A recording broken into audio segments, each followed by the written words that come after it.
All right, hey everybody, welcome everybody. Today is day 19, and we are actually going to be starting a brand new book. We just finished up the book of Genesis, and we now, since we're going through the chronological Bible, the next book that actually comes into play here is not the book of Exodus, but we're going to be going into the book of Job. So let's do the little recap, and then we'll get started and go through this journey. This is to me one of the most fascinating books. Um, it shows a different perspective, right, of God and the role of Satan, which is known as the accuser. So let's get started. So day 19, Job's story begins on earth with an altar scene and with Job acting as a priest for his household, offering sacrifice in the manner of Abel and Noah. Job understands that the shedding of blood of an animal can purify his children, a precursor to the Israelites' atonement sacrifice. Meanwhile, in the heavenly scenes, God highlights Job's blameless. Satan ascribes wrong motives to Job. So God allows Satan to take all that Job possesses and to afflict his body. Job continues to fear God unwaveringly. Three of his friends visit Job to comfort him in his tragedy. Their initial silence reflects an ancient custom, and their ensuring words create the dialogue that forms most of the book. As the character wrestles with the question of the suffering and of the righteous, Job's hurt surfaces as he begins to regret the day he was born. Awesome, man. All right, so let's get into it. So we're going to start with the prologue. This is going to be Job 1, verse 1 through 5. There once was a man named Job who lived in the land of Uz.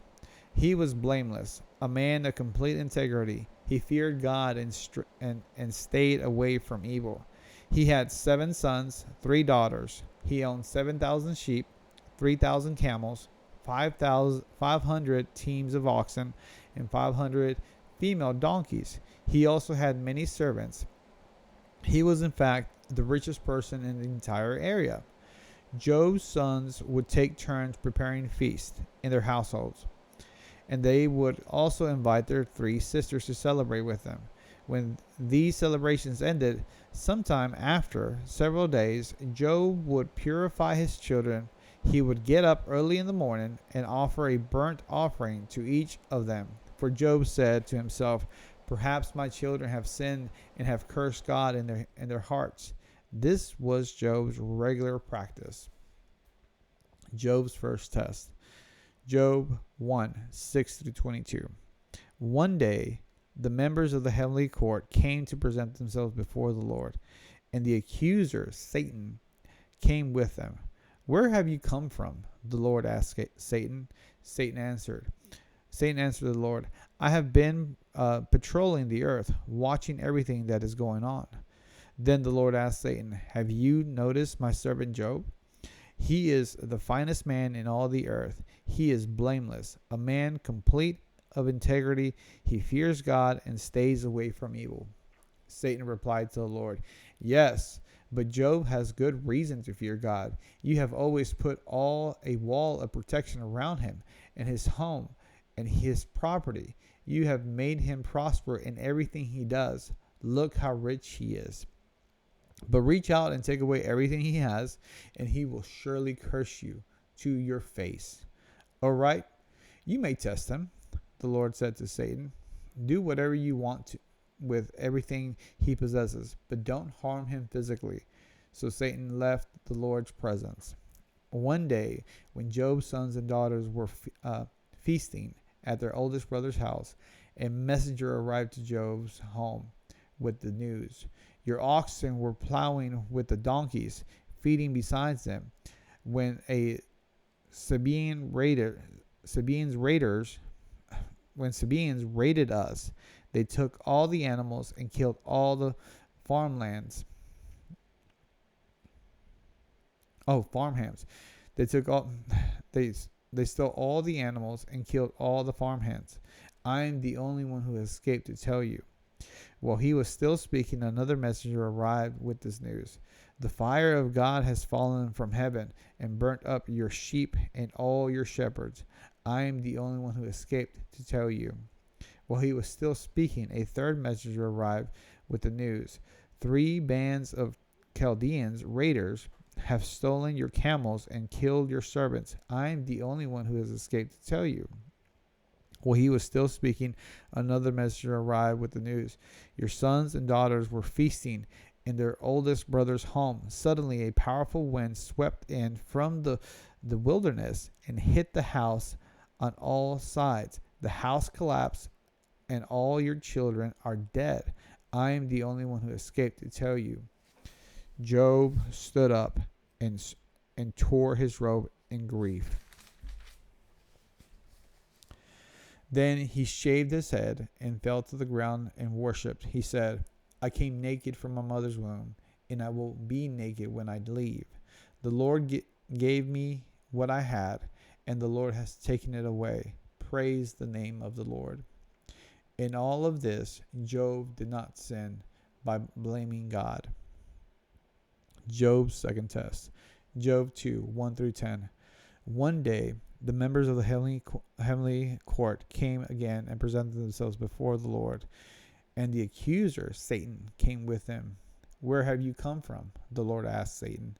Satan answered the Lord, "I have been patrolling the earth, watching everything that is going on." Then the Lord asked Satan, "Have you noticed my servant Job? He is the finest man in all the earth. He is blameless, a man of complete integrity. He fears God and stays away from evil, and he has maintained his integrity, even though you urge me to harm him without cause."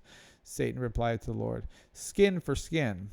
A man will give up everything he has to save his life, but reach out and take away his health, and he will surely curse you to your face.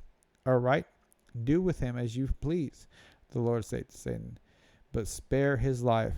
So Satan left the Lord's presence, and he struck Job with a terrible boils from head to foot.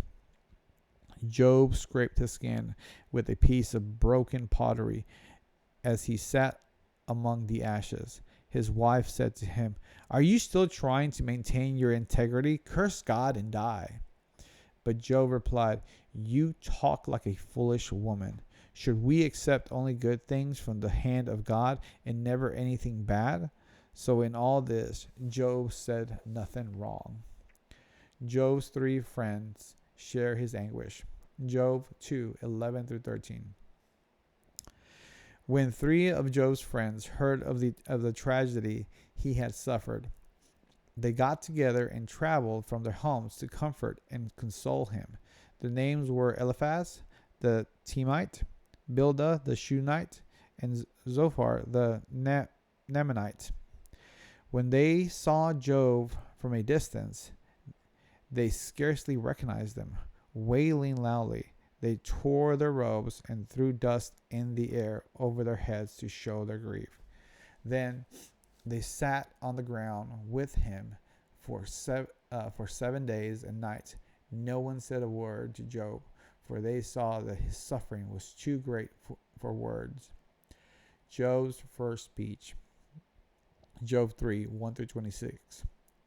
At last Job spoke. He cursed the day of his birth. He said, "Let that day of my birth be erased, and the night I was conceived.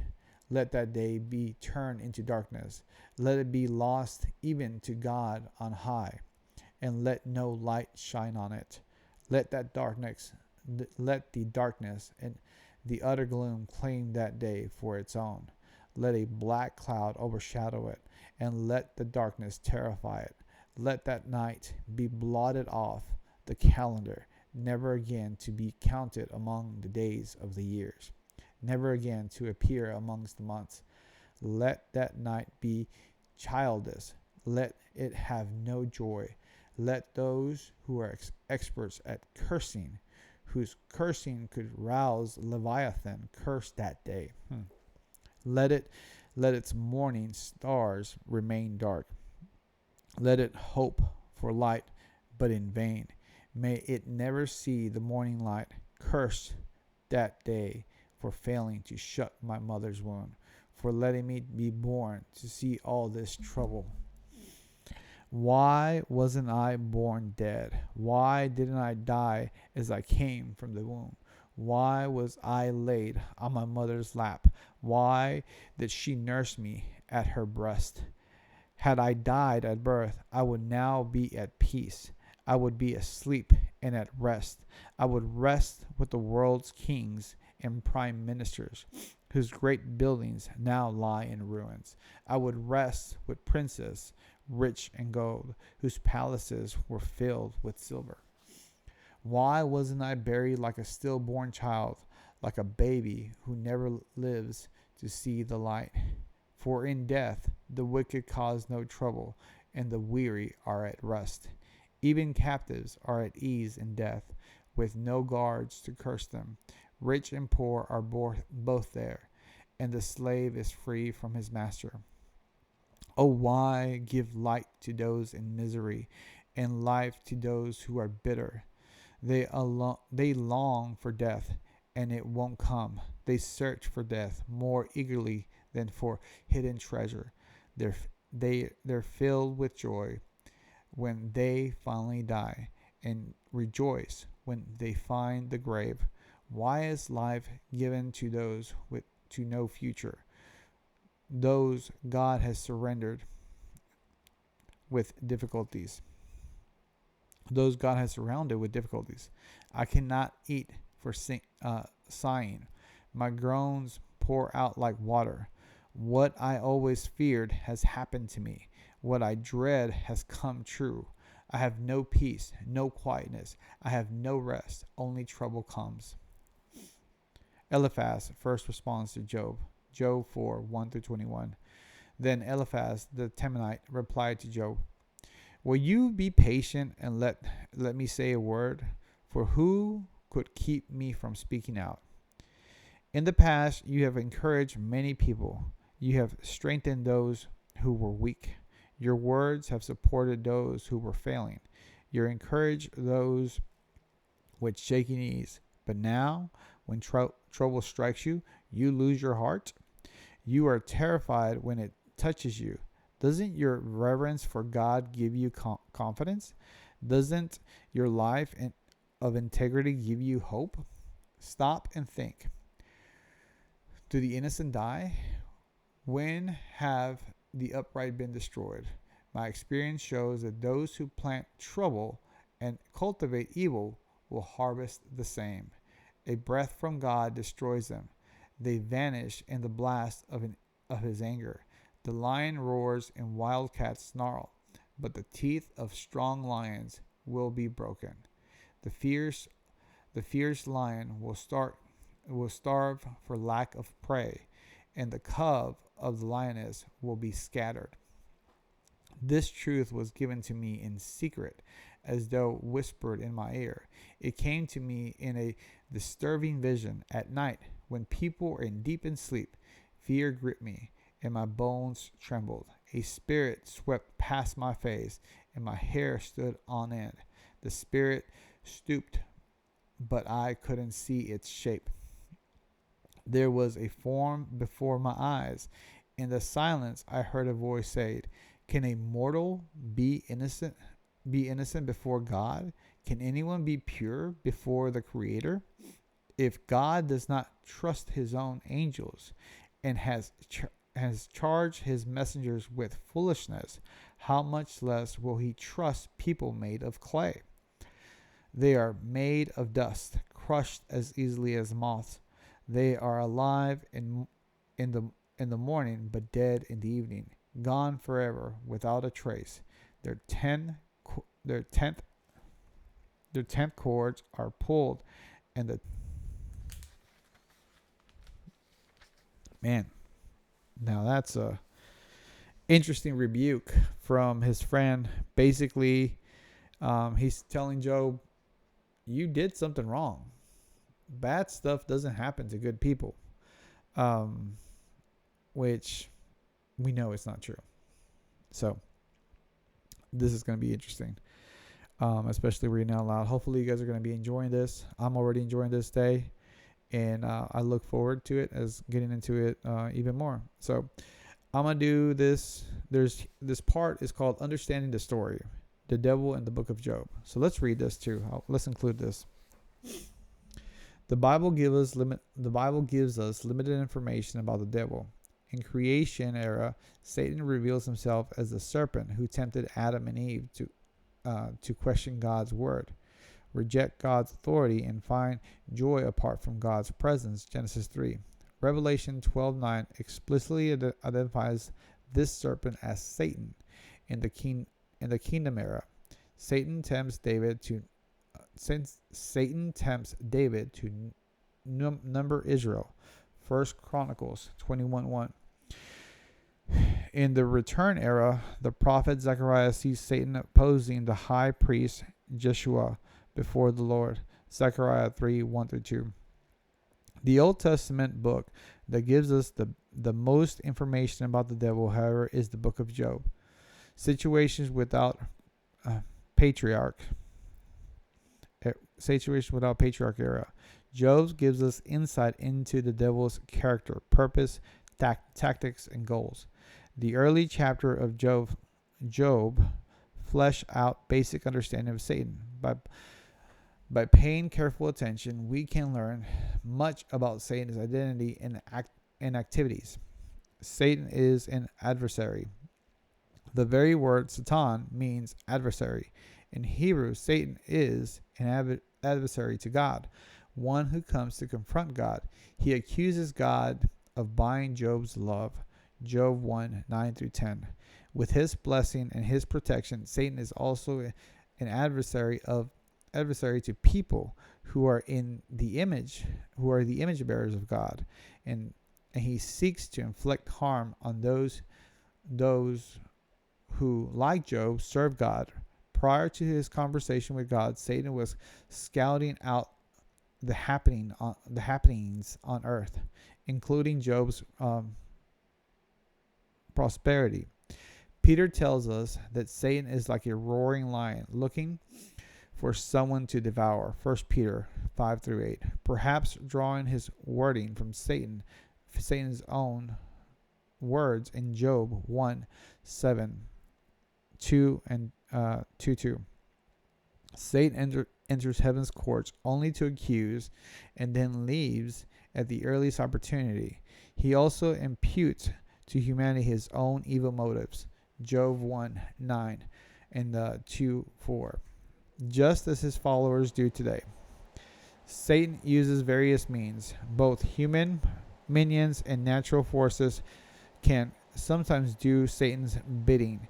He sends men, the Sebans and the Chaldeans, to steal and kill. Job 1:15-17.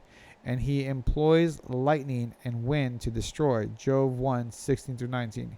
He uses sickness to inflict pain on Job with the goal of harming and cursing God. Job 2:7. He also uses timing. He orchestrates one disaster right on the heels of another to inundate Job with calamity and overwhelm him with grief. Three times the text says, while he was still speaking, a messenger arrived with the news. Job 1:16-18. Satan uses the means that God created so that he can do his evil work while he lets God take the blame. And God sometimes allows it to see if his people will truly trust even in their calamity and pain. Satan has goals. Satan's goals are consistent. He wants to steal, kill, and destroy. Steal Job's livestock. Job 1:14-15 and 17. He kills Job's sheep, servants, and children. Job 1:15-16 and 19. He destroys the homes of Job's sons as well as Job's health. Job 1:19-19 and then 2:7. He seems to delight in inflicting pain. It is no wonder that Jesus says the thief's purpose is to steal, kill, and destroy. John 10:10. The ultimate goal is that his ultimate goal is that God's servants curse God and reject him. Yet, as the story of Job progresses and his situation deteriorates, the refrain that emerges in all of this, Job did not sin by blaming God. Job 1:22. See also Job 10. Satan has limits. Satan is a limited spiritual being. His limits appear in the story of Job. He cannot touch Job without God's permission. God's protection must be lifted, which Job clearly does not discern. He cannot go beyond what God permits. And when his time of testing ends, God restores Job. Fortune. At every point of Satan's attack, God has to grant permission to allow the evil that the enemy will inflict. God, in his infinite wisdom, permits Job's temporary suffering because he would eclipse that misery with future joy and make Job's testimony of grace. Satan's efforts backfire and actually accomplish God's purpose. Satan's attacks against Job prove futile as Job becomes an example of faith, James 5:11, and the type, figure, or pattern of Christ with regard to suffering. Job suffers the loss and riches. Jesus gives up heaven to endure the cross, 2 Corinthians 8-9. Job is shamed by his friend. Jesus, his honor taken by sinful people, Hebrews 12:2-3. Job experiences sickness. Christ's health is stripped away at the cross. Job temporarily loses hope. Christ feels alone as he suffers in place of sinners, Matthew 27:46. Job loses his joy until God restores it. Jesus accepts temporary shame for future joy, Hebrews 12:2-3. Job endures attacks from the devil and is rescued. Christ suffers death at Satan's hand, but experiences resurrection. In his suffering, Job points us to Jesus, the one who suffered for our sake. Awesome. So, looking forward to going into the book of Job. We already got some interesting commentary as far as that, and even how the devil works, and the fact that the accuser somehow has access to be able to enter the throne room and go into heaven and actually speak to God. But one of the cool things that we find out is that he cannot do anything without the permission of God. He doesn't have free reign to just do whatever he wants. He has to have permission. So this is going to be interesting. This is going to be a good read. I'm excited to go through the book of Job and see what we learn and see what we discover. So anyways, guys, I want to wish you all the best day today, and may y'all be blessed.